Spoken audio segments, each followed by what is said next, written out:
কবরে আযাব হয়। যদি আপনারা বুঝতে চান, প্রমাণ চান, যাদের আব্বা মারা গেছে, যাদের মা মারা গেছে, বাড়ি যাবেন, বাড়ি যাইয়া কবরের পাশে একটা গরু বানবেন, একটা ছাগল বানবেন, বাদিয়া ভালো খাবার দিবেন, বাদিয়া খাবার দিয়ে আড়ালে দাঁড়ায় থাকবেন।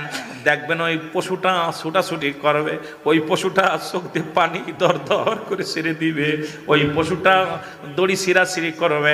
আপনার বাবার কবরে আযাব হচ্ছে। একমাত্র দানব এবং মানবকে আল্লাহ বুঝতে দেয় নাই। কবরের শিক্ষার যদি দুনিয়ার মানুষ জানতো, শুনতো, এই দুনিয়ার জিন্দেগির মানুষগুলো হাট পেল করে মারা যেত। মুসলমান শুনে নাও, এই জন্য এই জিন্দেগি কার জন্য তুমি অন্যায় অপরাধ করো, কার জন্য তুমি অন্যায় জুলুম করো, কার জন্য কেউ তোমার নয়, কেউ তোমার নয়। আমার ভাইরা, আমার বন্ধুরা, আমার আমি আপনাদের কাছে করজোড়ে একটা দাবি করে যাই, এই দুনিয়ার সম্পদ খাবে লোকে, তোমার বডি খাবে পোকে।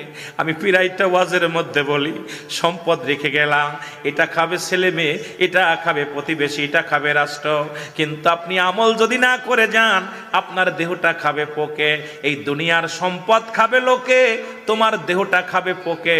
এই দেহটা যেন পোকে না খাইতে পারে রে মুসলমান, এমন